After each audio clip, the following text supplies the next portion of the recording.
Hi అండి. అందరూ ఎలా ఉన్నారు? నేను మీ భవానీ గారి కూతుర్ని. మా పెద్దమ్మ ఈరోజు వాళ్ళ అమ్మగారింటికొచ్చిందండి. మా పెద్దత్తయ్య వనభోజనాలు వండి పెట్టిందండి.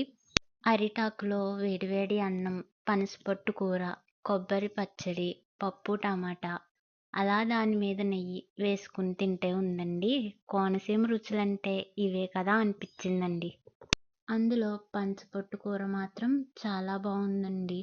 ఆ రెసిపీ మీకు కావాలితే నెక్స్ట్ వీడియోలో పెడతాను. ఒకసారి చూసి మీరు కూడా ట్రై చేసి వండి ఎలా ఉందో కామెంట్ చేసి చెప్పండి.